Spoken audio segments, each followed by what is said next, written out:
Vardan Dievo Tėvo ir Sūnaus ir Šventosios Dvasios. Mūsų mielas dangiškas Tėve, šiandien džiaugiamės galėdami būti kartu su Tavimi ir su mūsų tikėjimo sesutėmis ir broliais, ir tais, kurie atvyko iš Vilkaviškio, ir iš Marijampolės, ir mes iš Jurbarko, ir iš Akių. Taigi dėkojame už visus ir dėkojame Tau, mielas Tėve, kad Tu pasirūpini tuo, kad į Tavo maldos namus mes galėtumėm atvykti nemokamai. Galėtumėm būti atvežti ir galime būti parvežti. Ir tai mums yra didžiulė dovana, nes mes žinome, kad kitiems žmonėms, norint patekti į bažnyčią, reikia nueiti tolimą kelią arba sumokėti už kelionę. Taigi mes esam dėkingi Tau, kad Tu kaip Tėvas mumis rūpiniesi. Ir mums didžiulė garbė yra tarnauti Tavajame kūrinyje. Ir mums kartais atrodo, kad visą tai daroma dėl mūsų. Tuo tarpu mes žinome, kad visų tų gerų dovanų davėjas esi vis dėlto Tu, mielas Tėve. Ir Tau visų pirma mes už visą tai norime padėkoti. Šiandieną mes turime tarpę taip pat ir mūsų tikėjimo viešnią Jovutę, kuri švenčia 32 metų sukaktį gimimo dienas. Todėl ir šiandieną mes norime padėkoti jos vardu Tau, mielas Tėve, už tai, kad Tu leidai jai užgimti ir išvysti šitą nuostabiai sutvertą Tavąjį pasaulį, kad Tu pašaukei ją ir norėjai ir nori, kad jinai būtų Tavąja dukra ir būtų aprūpinta.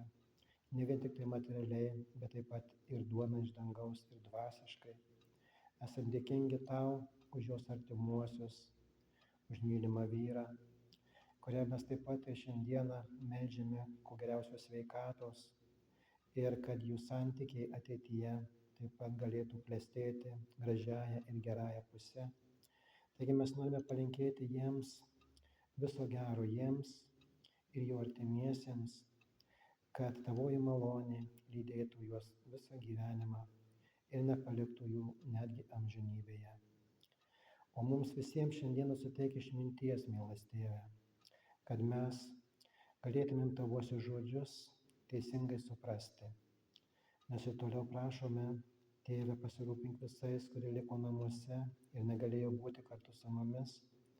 Todėl prašom, suteik išminties jiems, jų artimiesiems ir gydytojams, kad visiems, kurie kenčia, yra nusilpę ar jau garbingo amžiaus, kad suteikta būtų atitinkama pagalba.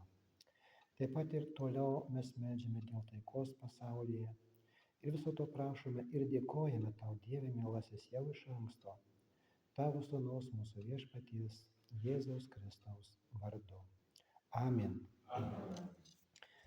Šiandieną paskaitysiu žodžius, kuriuos užrašė psalmistas Dovydas 36 psalme ir nuo 8 iki 10 sakinio. Dieve, koks brangus yra Tavo gerumas. Tavo sparnų pavėsyje mes randame užuovėją. Vaišinamės Tavo namų valgio gausa. Girdai mus iš savo gyrybių upės, Tu esi gyvenimo šaltinis ir Tavo šviesoje mes matome šviesą. Prašom sėstis. Taigi šiandieną norėčiau perduoti kuo geriausius sveikinimus ir linkėjimus vakar iš Šiaulių bendruomenės, nuo mūsų apaštalų, o ten ir taip pat būrio bažnyčios tarnų. Ir dar prieš pamokslą pagiedosime gal vieną skirsnelį iš giesmės, gal 130-osios pirmąjį skirsnelį, tai prie Jėzaus kojų aš prisiglaudžiu, kai klausaus jo žodžio, sieloj man ramu. Tai prie Jėzaus kojų aš prisiglaudžiu, kai klausaus jo žodžio, sieloj man ramu ir pas jį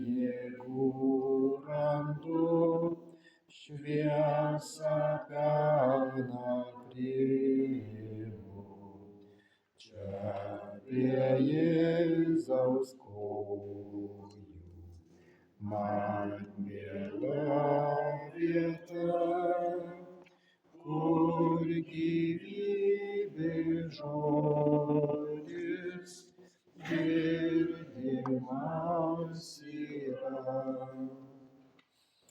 Ačiū labai.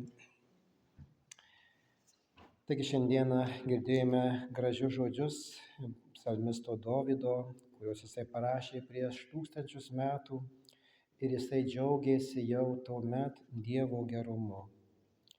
Jeigu kalbant apie Dievo gerumą, man prisimena vis tokios gražios poetės eilės, kurios sako, gerumas tai dieviškas žodis, nes gėris tik tai iš dangaus. Tik Dievas gerumą parodė, gerumo jis lauks iš žmogaus. Taigi gerumą mes patyrę esame iš mielo dangiško tėvo jau ne vieną kartą.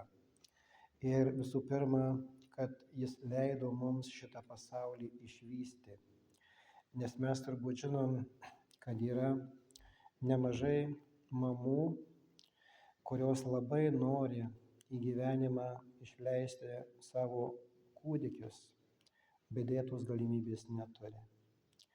Ir yra daugybė kūdikių, kurie buvo arba yra jau užmegzti ir gyvi motinos įsčiose, bet deja dėl vienokio ar kitokio priežasčių jiems nėra leidžiama užgimti. Tai yra abortai, tai yra įvairios komplikacijos, nesutarimai ir panašiai. Taigi, kai mes gimėm šitame pasaulyje, tai yra brangi Dievo dovana mums. Nors kai kurie gal po žmonės pasakytų, gal geriau būtų, kad nebūtumėm gimę, kam čia mums to vargo šitame pasaulyje. Bet vis dėlto, šitame pasaulyje mes galime pamatyti ne vien tik tai vargą, bet mes galime pamatyti labai daug ir gražių dalykų. Ir mėgautis Dievo gerumu, ir mūsų artimųjų gerumu.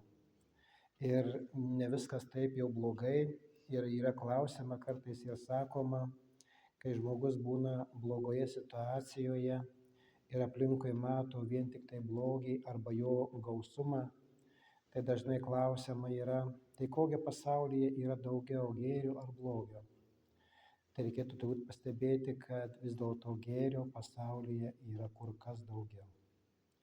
Nes jeigu blogio būtų daugiau, tai mes dėja nebūtumėm gimę ir nebūtumėm turėję galimybę gyventi iki šios dienos. Taigi iš Dievo malonės ir jo gerumo bei jo apsaugos nuo viso blogo, nuo mirties ir nuo baisių ligų ir nelaimių mes esame gyvi ir už tai norime mielam Dievui padėkoti. Ir psalmistas dar čia pradžioje savo psalmo gražiai rašo, nuodėmė šnibžda giliai širdyje nedoram žmogui, kuris nepuoselėja Dievo baimės. Kadangi apie save taip gerai mano, jis tikisi, kad jo kaltė negali būti aptikta ir nubausta.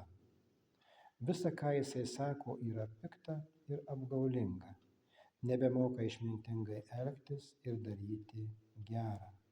Sumano pikta dar lovoje, eina kreivu keliu, to, kas pikta, nevengia. Bet Dieve, tavo gerumas siekia dangų ir tavo ištikimumas debesis. Tavo teisumas kaip Dievo kalnai ir tavo sprendimai kaip jūros gelmės. Viešpatie, tu rūpinasi žmogumi ir gyvuliu. Taigi psalmistas būtent aprašo, koks didis yra ir brangus Dieve tavo gerumas. Taigi Dievas išrodė gerumą ir dar jį teberodo visam pasauliui, nes kartais turbūt ne vienam žmogui yra kilusi tokia mintis, kaipgi dar mielas Dievas gali pakentėti šitiek neteisybės ir šitiek blogio ir negero elgesio žmonių arba žmogaus. Bet daugeliu atveju mes galim pastebėti, kad Dievo gerumas visuomet viršyje žmogaus žiaurumą ir žmogaus blogį. Ir tai yra įrodymas, kad gėrio pasaulyje yra daugiau. Nes Dievyje gerumo ir šviesos bei meilės yra daugiau negu tamsos šitame pasaulyje ir blogio. Ir Dievas yra įvardyjamas kaip gyvenimo šaltinis ir kaip gyvenimo šviesa, ir kurio šviesoje mes matome šviesą. Ir apaštalas Jonas labai gražiai apie Dievą rašė, kad Dievas šviesybė yra ir jame nėra jokios dėmelės ir jokios tamsos. Taigi ir ten Apreiškimo knygoje gražiai rašoma, kad netgi kai saulė praeis ir žemė praeis ir nieko nebebus. Ir mes turbūt nelabai įsivaizduojame, kaip gali būti šviesa be saulės. Nors šiandieną mes turime elektros šviesą, turime žvakių šviesą, bet vis dėlto, jeigu nebūtų nei saulės, nei elektros, nei žvakių šviesos, tai kokia dar gali būti šviesa? Pasirodo, kad dieviška šviesa yra kitokia. Ir ten Apreiškimo knygoje yra rašoma, kad ten jiems nebereikės saulės, nes jie vaikščios Dievo viešpaties šviesoje. Taigi mes gyvensime šviesoje. Ir šviesa galima būti suprantama kaip šventumas. Nes mūsų viešpats Jėzus yra kalbėjęs, kad šviesoje vaikščiojantis nesuklumpa. Taigi jeigu žmogus laikosi Dievo įsakymų, tai jis vaikšto šviesoje. Nes Dievo įsakymai yra kaip šviesa, kaip žibintas gyvenimo kelyje. Bet jeigu žmogus nuo jų stengiasi pasislėpti, panašiai kaip Adomas su Ieva nuo Dievo šventumo ir nuo jo gerumo, žmogus tada gali suklupti. Ir jeigu tavo akis šviesi, Jėzus kalbėjo, tai visas tavo kūnas bus šviesus. Taigi jisai kalbėjo ir sakė, kad žmogus turi matyti ir elgtis priešingai, negu mes čia šiandieną skaitėme psalmistą, kad žmogaus žvilgsnis arba jo mintys ir jo žodžiai ir jo darbai būtų daromi šviesoje, tai reiškia viešai ir tai reiškia šventai ir gerai. Tai tada šitie darbai yra vadinami šviesos darbais. Ir psalmistas džiaugiasi, kad ir sakė, koks brangus yra Dieve tavo gerumas. Nes žmonės ypatingai, kurie yra patyrę kitų žmonių žiaurumą, tai jie gali prisiminti, kad mielas Dievas, jis visuomet laukia savo vaikų, savo žmonių sugrįžtant, kad ir kaip jie būtų nusidėję, kad ir kaip jie būtų nusikaltę prieš mielą Dievą, jo gerumas ir jo nesibaigianti ištikima meilė niekuomet nesibaigia. Nors ir žmogui atrodo, kad ar galigi Dievas dar šitiek atleisti, bet Dievas pasirodo gali atleisti tiek, kiek netgi nei vienas žmogus to padaryti negali. Ir čia psalmistas dar gražiai rašo, mes vaišinamės tavo namų valgio gausa. Jau mes vakar, kai mes galėjome dalyvauti tarnybos brolių ir seserų jau dabar susirinkime pamaldose Šiaulių bažnyčioje, tai mes galėjome mėgautis Dievo dvasinių dovanų gausa. Nes Dievo žodis tai mums yra dvasinis maistas, kurio pasirodo žmogui irgi reikia. Ir mes neseniai šventėm pjūties ir padėkos derliaus šventę, kada mes dėkojom mielam Dievui, kad mielas Dievas duoda mums valgyti. Gal tai keistai skambėtų, bet vis dėlto jau mes esame turbūt ne kartą girdėję, kad jeigu Dievas nebūtų sutvėręs žemę, kuri išaugina mums praktiškai, galima sakyti, maistą. Ir jau mūsų protėviai sakydavo ir vadindavo motiną, žemę motiną vadindavo, žemę maitintoje. tai jie galvodavo arba tikėdavo, kad ji yra kaip mama, kuri mus maitina. Ir nemažai žmonių taip pat savo laiku garbindavo ir saulę, nes jie galvodavo, kad saulė motulė jinai šildo, jinai šviečia. Nes jeigu jos nebūtų, tai ir žemelė dėja negalėtų žmonių pamaitinti.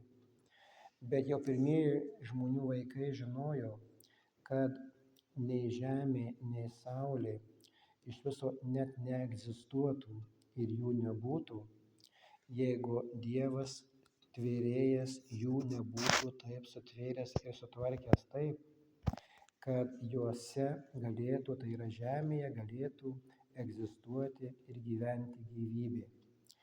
Nes jeigu visatoje būtų chaosas ir nebūtų jame tvarkos, ir žemė būtų atsiradusi įvykus sprogimui arba tam kosmoso chaose, tai tokioje netvarkoje jokiai gyvybei nebūtų įmanoma gyventi.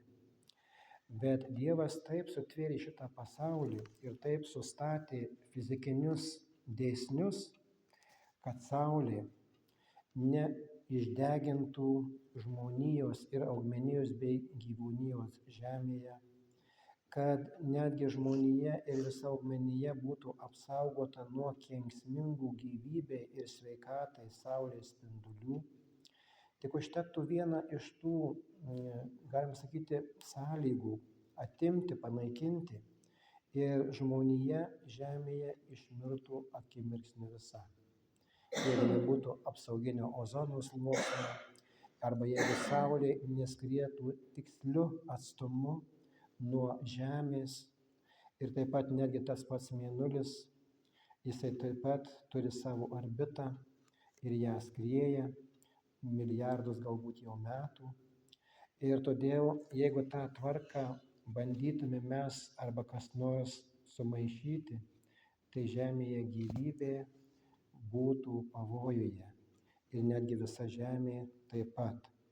Taigi, galime mes pasakyti, kad be Dievo mes neturėtumėm ką valgyti ir mes neturėtumėm sąlygų iš viso gyventi šitoje žemėje ir šitame pasaulyje. Taigi žemė nors ir maitina, saulė nors ir šildo, bet jie liudija įdomų dalyką, kad visą tai jie turi ne iš savęs, bet jų kūrėjas yra mielas dangiškas tėvas. Neseniai man vėlgi parašė laišką mūsų kunigas poilsyje Janas Drevnickis ir jisai klausė, sako, kaip tu pasakosi žmonėms, kodėl šiandieną žmonės nenori glaustis prie Dievo, kodėl jie kreipiasi kitur, kodėl jie neturi laiko Dievui, kodėl jie neturi laiko ir galimybių jam padėkoti. Kaipgi yra šiandieną, kogi daugiau žmonės šiandieną pasitikė. Tai į šitą klausimą turbūt kiekvienas mes galėtumėm atsakyti savaip. Bet šiandieną paprastai žmonės labiau, jeigu žmogui reikėtų paklausti, kogi jisai galėtų labiau pasitikėti – pinigais, gydytojais, kitais žmonėmis, valstybės politika, valstybės aprūpinimu, ar vis dėlto Dievu, ar galbūt kitomis dvasiomis arba netgi burtais, tai turbūt nemažai žmonių pasakytų, kad jie vis dėlto daugiau pasitikė tais išminėtais kitais dalykais, ar tai būtų pinigai, ar tai būtų kiti žmonės, bet Dievu pasitikėti yra gan sudėtinga, nes paprastai žmonės sako, kad Dievas nepadeda tada ir taip, kaip jo labai reikia jo pagalbos. Todėl žmonės kreipiasi ir ieško pagalbos kitur, bet ne pas mielą Dievą. Tai buvo anksčiau, taip yra ir dabar. Ir žmonės kreipdavosi netgi į mirusiuosius ir jų klausdavo, kaip daryti. Kreipdavosi į astrologus ir burtininkus ir kortininkus ir klausdavo, kaip ir ką jiems daryti. Ir jie ten besiklausdami, jie užsitraukdavo savo nelaimės ir problemas. Ir galiausiai turėdavo pripažinti, kad visų šitų daiktų davėjas, gerų daiktų davėjas, vis dėlto yra Dievas. Ir jisai yra priminęs ir sakęs, neikit ir neklausinėkit kitų. Jeigu norit ką paklausti, ateikite ir klauskite pas mane. Tai netgi buvo vienas Izraelio karalius Saulius, kuris sako, Dieve, tu man atsakai į mano maldas, į mano klausimus, tu man nepadedi. Todėl aš kreipsiuosi į mirusiuosius ir ieškosiu burtininkės, mediumės, kurie iššaukia mirusiuosius. Ir aš iš mirusiųjų pasaulio pasikviesiu mirusį pranašą ir paklausiu, ką man daryti, nes priešai ir bėdos mane spaudžia iš visų pusių, o Dievas man į mano maldas nebeatsako. Taigi jisai ieškojo pagalbos pas burtininkę, kuri jam pasakė, kad šiandien jis ir jo vaikai bus nužudyti ir jie mirs. Taigi, tai buvo pavyzdys visai žmonijai ir priminimas visai žmonijai, kad jeigu žmogus ieškos ir kreipsis į mirusiuosius, į burtininkus, į kitas dvasias, jis užsitrauks savo problemas. Ir tai yra, ir taip jau veikia tūkstančius metų, nes tai yra tam tikri dėsniai, kuriuos Dievas taip pat yra nustatęs šitame pasaulyje. Nors daugelis žmonių gal sakys, kad visa tai yra tuščia, visa tai pasakos, bet vis dėlto gyvenimas ir gyvenimo praktika rodo, kad vienas, kuriuo mes galime pasitikėti, ir vienas, kuris gali mums padėti, ar tai per pinigus, ar tai per gydytojas, ar tai per vaistus, tai vienas, kuris gali mums padėti, tai yra vis dėlto Dievas. Nes ir pinigai, ir gydytojai yra mums Dievo duoti.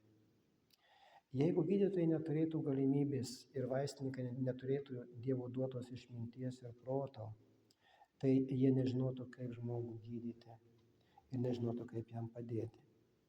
Taigi ir nemažai chirurgų ir netgi ligonių, kai jie eina operuoti ligonį, jie meldžiasi. Nes jie žino, kad be Dievo pagalbos, netgi chirurgas, kuris turi gerą išsilavinimą ir gerą praktiką, jis gali padaryti vienokią ar kitokią klaidą arba kažko tai nežinoti arba nemokėti ir gali pakenkti žmogui ir pats savo. Ir ne vienas chirurgas yra pasakęs, kad mes prieš eidami operuoti žmogų, mes meldžiamės ir prašome, kad mielas Dievas laimintų ir padėtų mums, kad mūsų rankos nesudrebėtų. Nes jeigu padarysim mažiausią klaidą, žmogus gali visą gyvenimą likti invalidu. Taigi, tai yra priminimas mums ir vėl, kad visų šitų gerų dovanų davėjas, kaip ir netgi tuos vaistažolės, irgi yra Dievo mums sutvertos, kad mes galėtumėm ir taip pat protas žmogui duotas irgi mielo Dievo, tai galime mes drąsiai pasakyti, kad mūsų vyrgydytojas arba vyriausias gydytojas yra Dievas ir mūsų vyriausias aprūpintojas kaip tėvas yra irgi Dievas, nes jeigu ne Dievas ir jo suteiktos sąlygos oro, tai mes arba ūkininkai daugeliu atveju pinigų negautų. Ir jie įdėję pinigus į žemę, iš jos jų nepasimtų. Nors kartais yra sakoma, kad žemė nėra vagis ir ją įdėjus sėklą, jinai nepavagia tos sėklos, bet grąžina 10-eriopai, kartais 100-eriopai. Bet mes žinom turbūt, kad jeigu žemdirbys įdės į žemę arba pasodins obelis ir jos gražiai pavasarį sužydės, bet užtenka tik tai vieno šalto ryto ir milijonai nuostolių bus ūkininkams.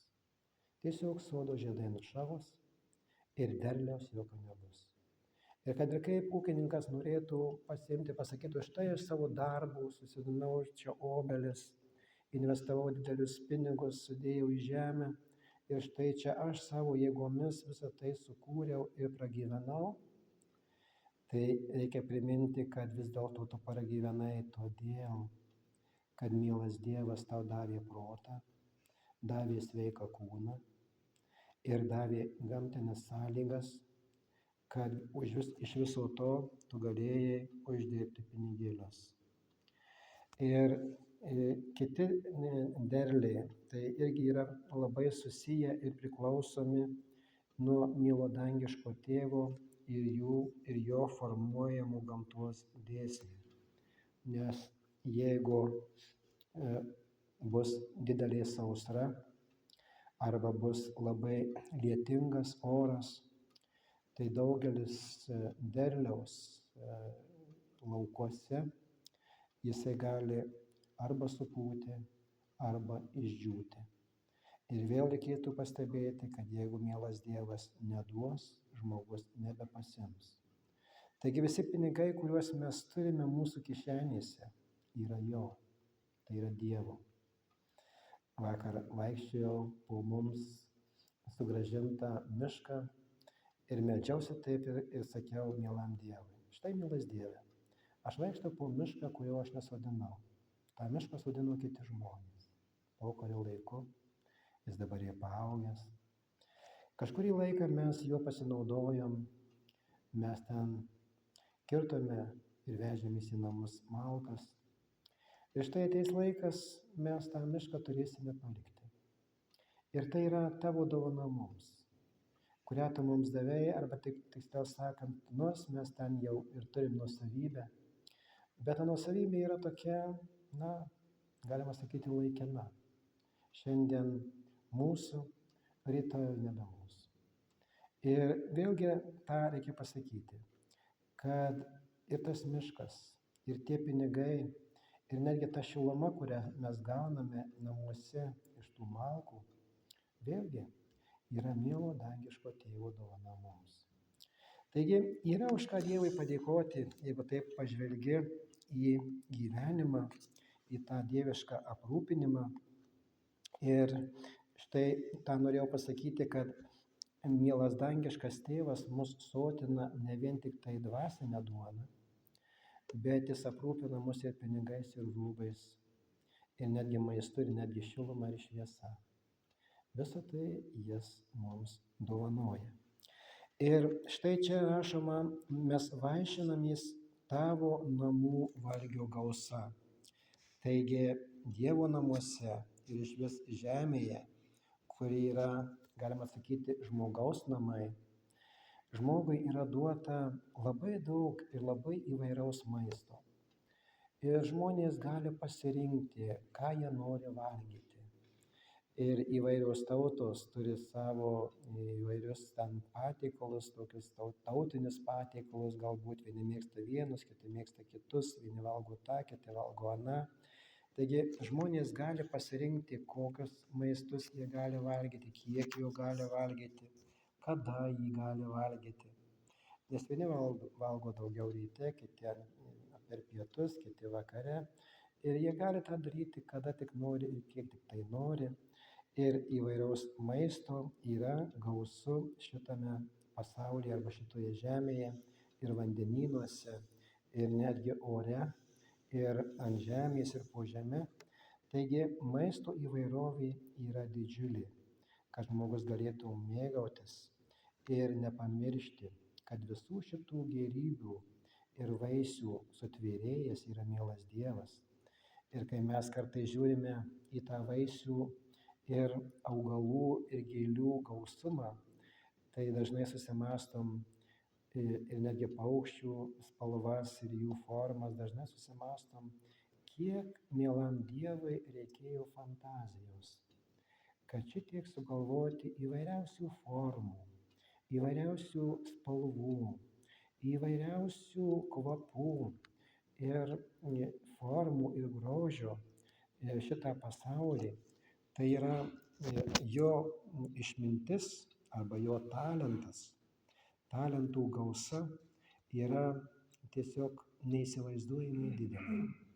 Taigi ir vėlgi, kai mes ateinam į mielo Dievo namus, tai mums irgi yra reikalingas taip pat ir tas dvasinis maistas. Ir mes turbūt žinom, kad šiandien pasaulyje mielas dangiškas tėvas žmonėms yra davęs dvasinio maisto įvairovę.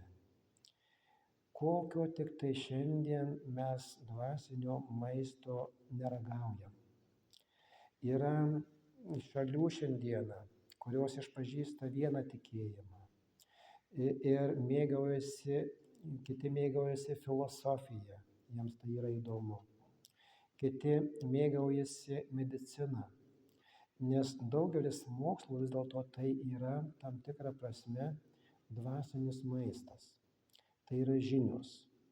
Ir kiekvienas žmogus nuo pat mažų dienų jisai gali pasirinkti, kokią nori specialybę, tai reiškia, kokį nori dvasinį maistą. Bet jisai gali valgyti ne vien tik tai tą, bet ir daugybę kitų įvairiausių. Ir štai šiandieną yra daug žmonių, kurie studijuoja įvairias pasaulio religijas, įvairiausias pasaulio filosofijas, išminčių knygas skaito. Taigi šiandien žmogus gali mėgautis neapsakoma gausybė dvasinio maisto, ko tik nori. Ir vienokio, ir kitokio, ir trečioko ir panašiai. Taigi dieviškos malonės gausa, materiali ir dvasinė, yra sunkiai įsivaizduojama ir sunkiai apskaičiuojama. Ir tą reikėtų turbūt dar pastebėti, kad apart gero, skanaus ir naudingo maisto yra augalų ir yra gyvūnų, kurių valgyti vis dėlto yra nepatartina. Tai panašiai yra ir su dvasiniu maistu.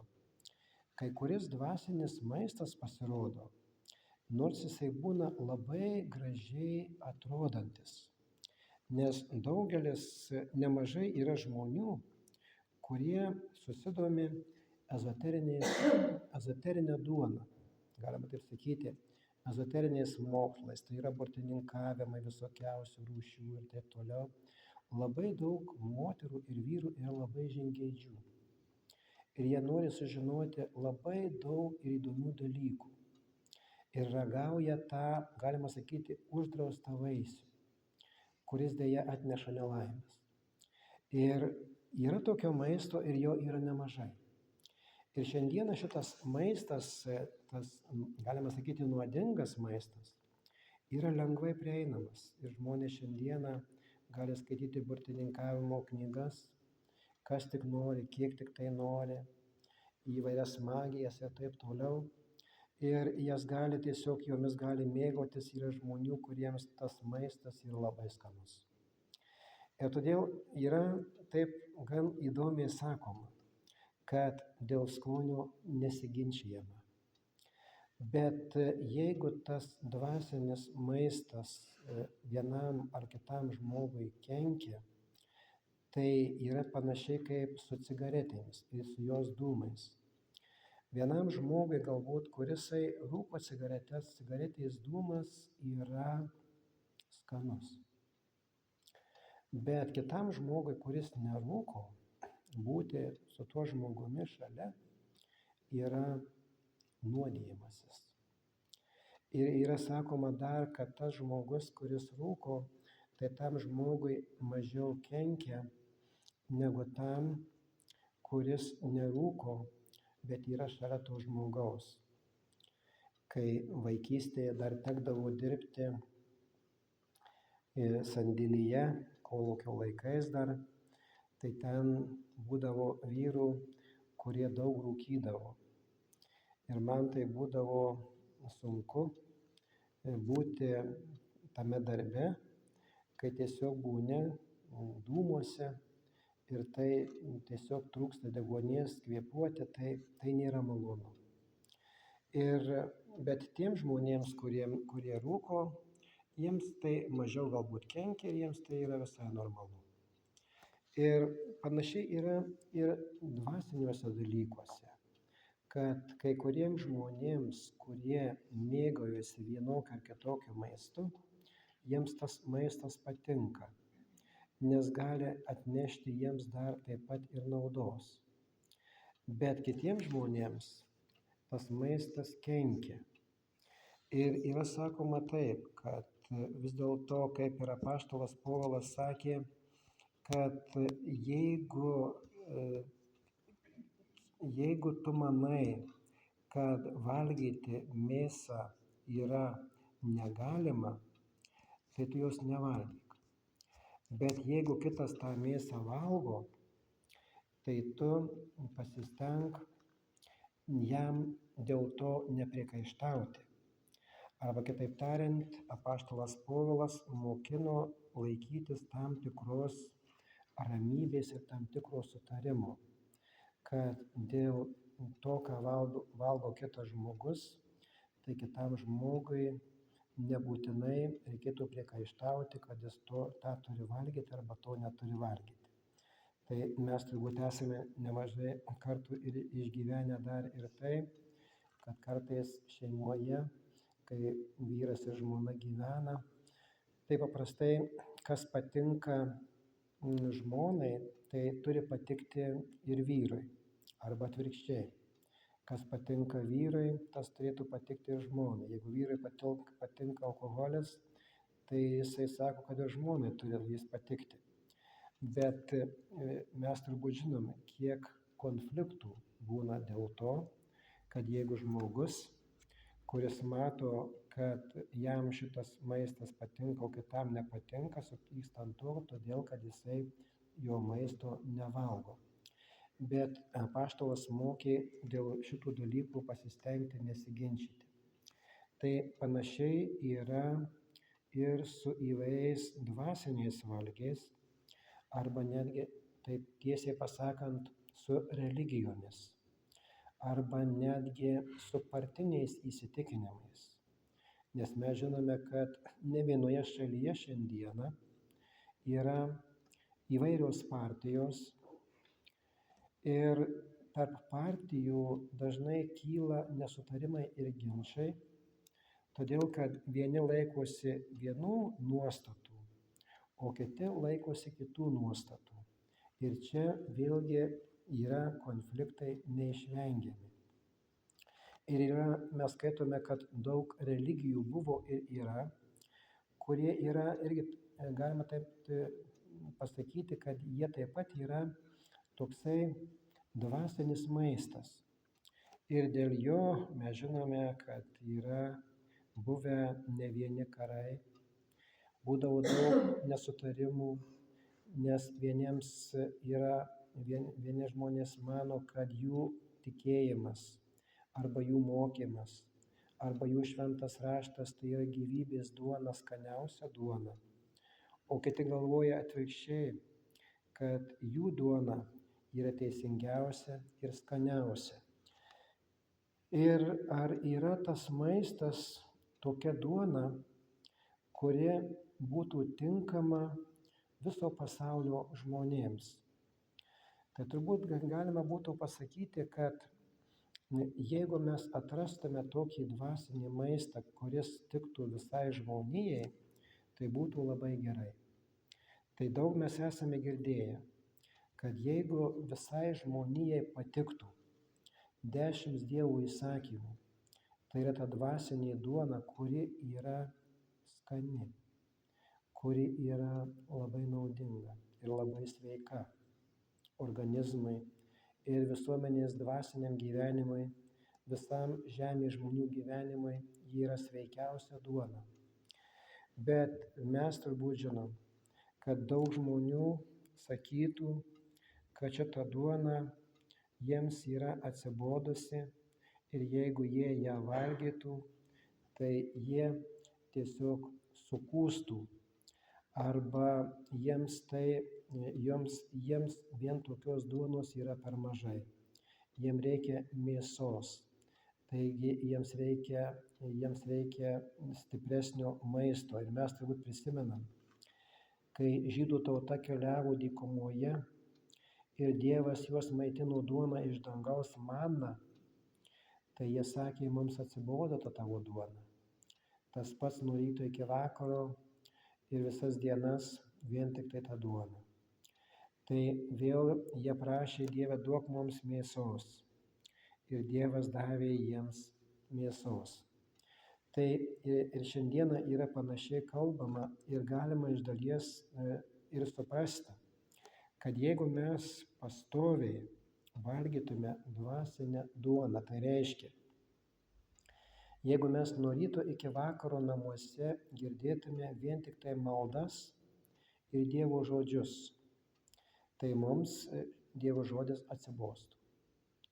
Ir nemažai buvo ir yra žmonių ir šeimų tokių, kuriuose nuo ryto iki vakaro vyras ir žmona ginčijasi, kuris geriau žino Dievo žodį arba kuris yra teisesnis.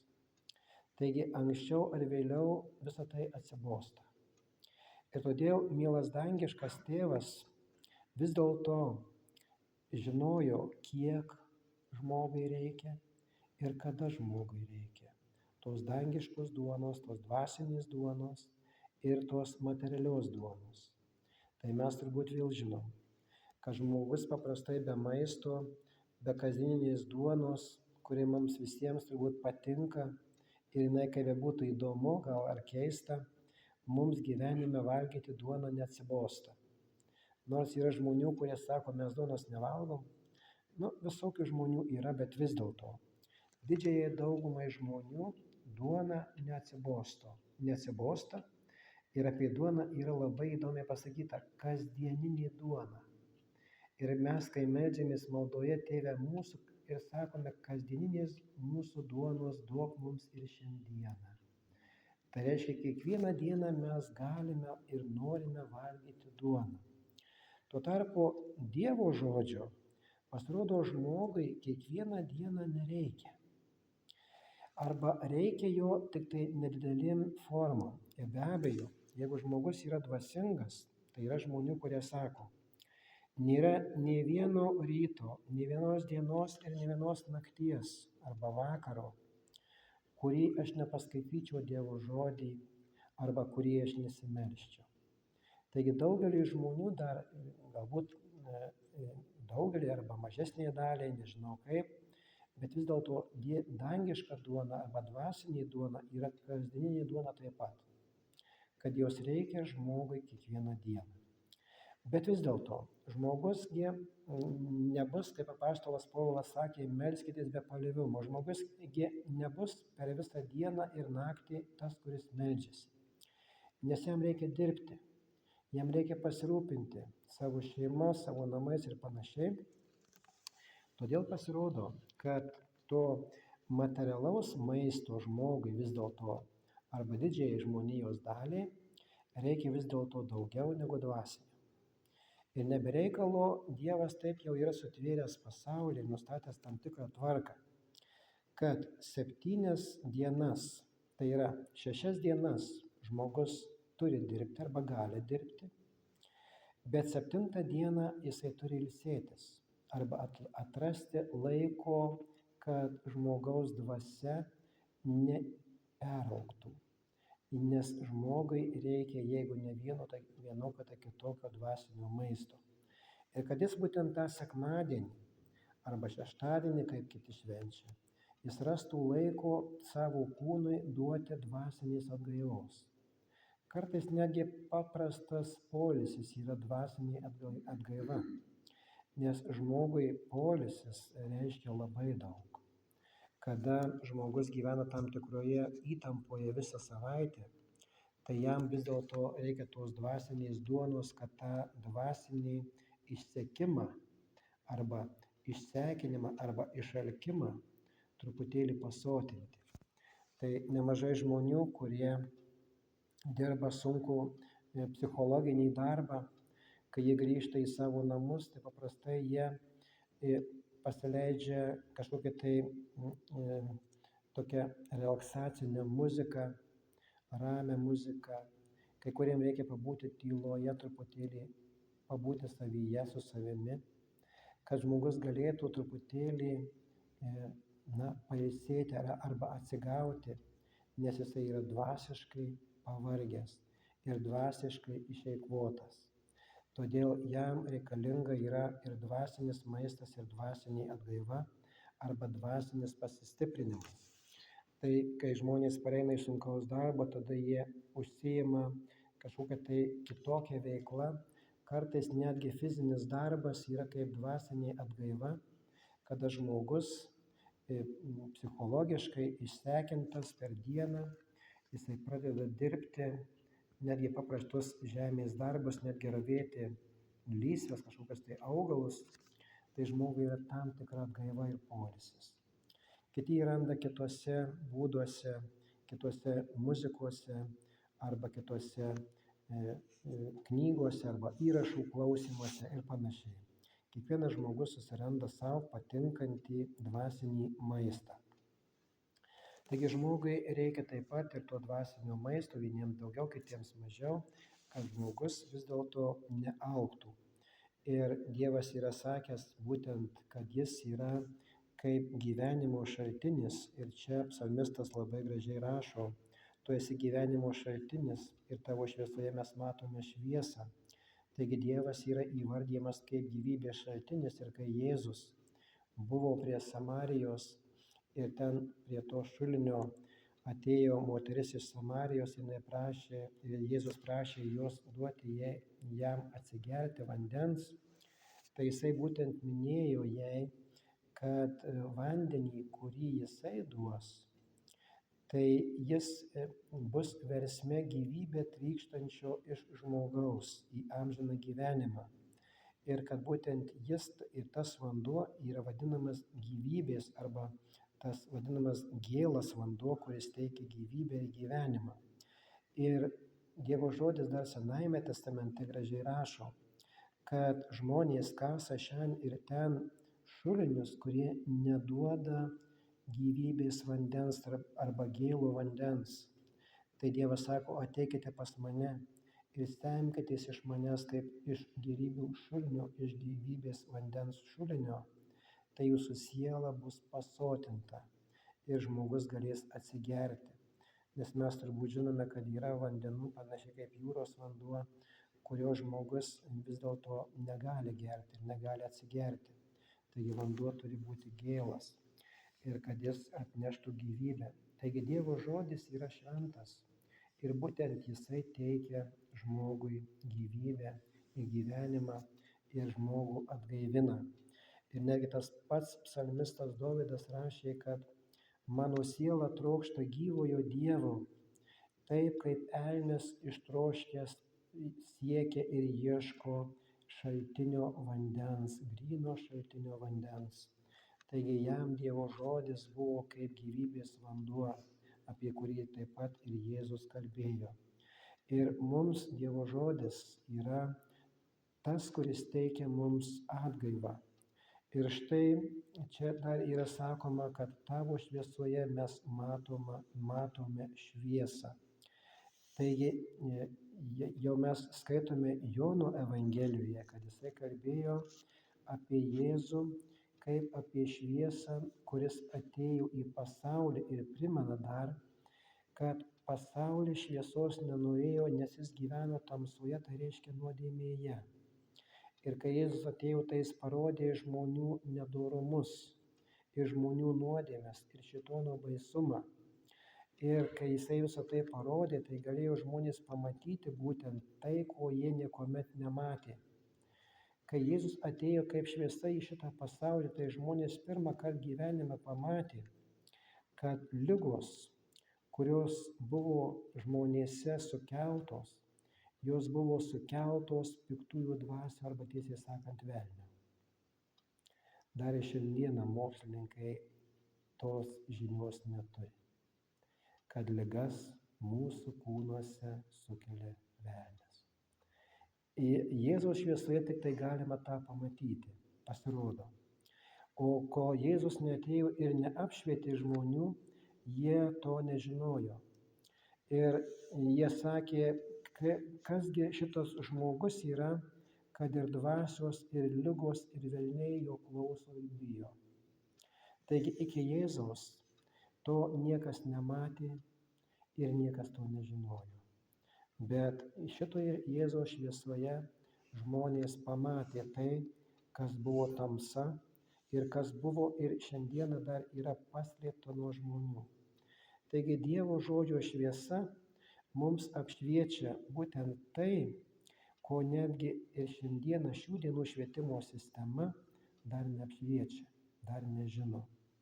Tai mes esame dėkingi mielam dangiškam Tėvui, kad Jis atnešė į pasaulį šviesą per mūsų viešpatį Jėzų Kristų ir kad parodė, kad mes vis dėlto dar kaip žmonės, vis dėlto daugybę dalykų nematome.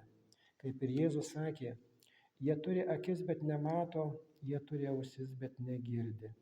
Taigi Jėzus atėjo tam, kad atneštų šviesą ir žmonės pamatytų, kad jie nėra tokie jau labai geri, kaip jie arba aš atrodau. Taigi ir apaštalas Povilas sakė, kol aš nepaskaičiau švento rašto, kitaip tariant, neatėjau į šviesą, tai man atrodė, kad aš elgiuosi ir gyvenu labai šviesoje ir teisingai. Bet kai aš paskaičiau ir atėjau į dieviško žodžio šviesą, aš pamačiau, kad mano gyvenimas ir mano veikla buvo visiška tamsa. Nes Jis sako, aš persekėjau krikščionis ir juos teisiau ir norėjau, kad jie būtų išnaikinti. Taigi aš nesu vertas vadintis apaštalu, bet iš Dievo malonės aš esu tuo, kas aš esu, tai yra apaštalu, bet ir tai. Vieniems aš esu apaštalu, kitiems aš nesu apaštalu. Ir vėl turim prisiminti, kai apaštalas ėjo, Saulius dar nebuvęs apaštalas, bet buvo dar Saulius, kai jisai ėjo į Damaską ir ten norėjo suimti krikščionis ir juos bausti, teisti, tai jį apšvietė Dievo šviesa iš dangaus, tai yra viešpats Jėzus ir jam sakė, Sauliau, Sauliau, kodėl tu mane persekioji? Kol Jėzus jo neperšvietė kaip su rentgenu, kol nepasidarė jo akys apakintos, tol jisai jam atrodė, kad jisai vaikšto šviesoje ir daro teisingai.